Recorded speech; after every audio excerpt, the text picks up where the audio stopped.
আসসালামু আলাইকুম ওরহমতুল্লাহি ওবারাকাতুহ। সম্মানিত ভিউয়ার্স, কেমন আছেন? আশা করি ভালো আছেন। ভালো থাকেন এই দোয়া সকলের জন্য কামনা করি। আজকে আমি আপনাদের সামনে গুরুত্বপূর্ণ একটা বিষয় নিয়ে উপস্থিত হয়েছি, যে বিষয়টা আমাদের সকলের জানা থাকার দরকার। বিষয়টা হলো বদনজর লাগা সম্পর্কে। আমরা অনেকেই বদনজরকে তেমন কিচ্ছু মনে করি না, খারাপ দৃষ্টিকে, কুদৃষ্টিকে তেমন কিছু মনে করি না। আসলে বদনজর লাগাটা এটা খুবই ভয়ঙ্কর ব্যাপার।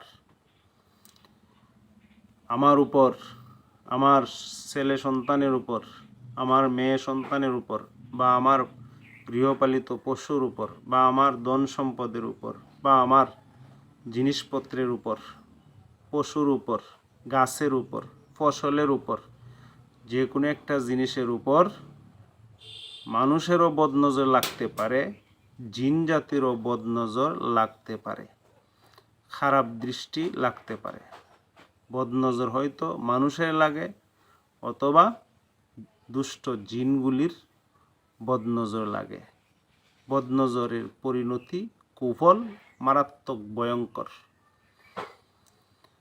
একটা মানুষকে জিনে আক্রমণ করার চেয়ে বদনজর লাগা আরও বেশি ভয়ঙ্কর। আমরা মনে করি জিনের আক্রমণটা বেশি ভয়ঙ্কর, বা জাদুতে আক্রান্ত হওয়া এটারে বেশি ভয়ঙ্কর মনে করি। না, এর চেয়ে আরও বেশি ভয়ঙ্কর হলো বদনজর লাগা। কারণ নবীজি হাদিসের মধ্যে বলেছেন বদনজর লাগা সম্পর্কে। হযরত আয়েশা সিদ্দিকা রাদিয়াল্লাহু তাআলা আনহা থেকে বর্ণিত, নবীজি বলেছেন, ইস্তাইযু বিল্লাহি মিনাল আইনি ফাইন্নাল আইনা হাক্কুন। তোমরা আল্লাহ তাআলার কাছে আশ্রয় চাও, বদনজর লাগা হইতে আশ্রয় চাও। বদনজর লাগাটা সত্য। আল্লাহর রসুল আমাদেরকে সতর্ক করে বলেছেন যে আমরা যেন আল্লাহ তাআলার কাছে বদনজর লাগা থেকে আশ্রয় চাই। আর এক হাদিসে জাবির ইবনে আবদুল্লাহ রাদিয়াল্লাহু তাআলা আনহু থেকে বর্ণিত, নবী করিম সাল্লাল্লাহু আলাইহি ওয়াসাল্লাম বলেছেন, আল আইনু তাদখুলুর রাজুলাল কবরা ওয়া তাদখুলুল জামালাল কদরা। বদনজর মানুষকে কবর পর্যন্ত নিয়ে পৌঁছায় দেয়। বদনজর উটকে উনানের মধ্যে, চুলার মধ্যে নিয়ে প্রবেশ করায় দেয়।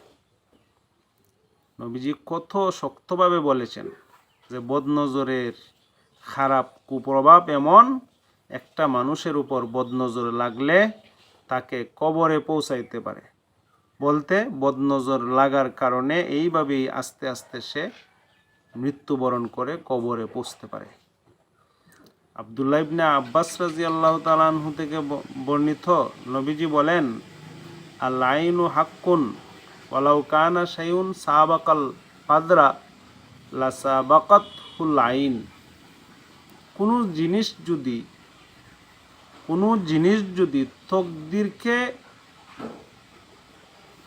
তকদির অতিক্রম করতে পারত, কোনো জিনিসে যদি তকদিরকে অতিক্রম করতে পারত, তাহলে বদনজরই তকদিরে অতিক্রম করতে পারল। কারণ বদনজরের কুপ্রভাব বড় মারাত্মক, ভয়াবহ। নবীজি আর এক হাদিসের মধ্যে বলেছেন, বদনজর এমন একটা ভয়ঙ্কর, বদনজরের কারণে মানুষের মৃত্যু পর্যন্ত হয়। আর এখানে যে হাদিসটা বলেছিলাম, এই হাদিসটার মধ্যে বলছে বদনজর লাগার কারণে মানুষ কবরে পৌঁছে যায়, বদনজরে তাকে কবরের মধ্যে নিয়ে পৌঁছা। এই জন্যে বদনজর লাগাকে স্বাভাবিক মনে করা যাবে না, বদনজর লাগাকে সাধারণ মনে করা যাবে না। আপনার উপর বদনজর লাগতে পারে, আপনার সন্তানের উপর বদনজর লাগতে পারে, আপনার ধন সম্পদের উপর বদনজর লাগতে পারে, আপনার ফসলের জমির উপর বদনজর লাগতে পারে, আপনার গাছের ফলের মধ্যেও বদনজর লাগতে পারে, গাছের মধ্যেও বদনজর লাগতে পারে। বদনজরের পরিণতি বড় ভয়ঙ্কর। এই জন্যে আমাদের বদনজর থেকে সবসময় সতর্ক থাকতে হবে। বদনজরের সমস্যা দেখা দিলে তখন তদবির কারক বা হক্কানি উলামায়ে কেরামদের কাছ থেকে চিকিৎসা নিতে হবে। বদনজর লাগলে কোন কোন ক্ষতি হতে পারে, বদনজর লাগার লক্ষণগুলি কি কি হতে পারে, এই সম্পর্কে আমি পরবর্তীতে ইনশাল্লাহ ভিডিও তৈরি করব। এখন আমাদের যা কিছু আলোচনা করলাম, এই আলোচনার উপর সকলকে আমল করার তৌফিক দান করুন, আমিন। অন্য সময়ে দেখা হবে অন্য কোনো বিষয় নিয়ে ইনশাআল্লাহ।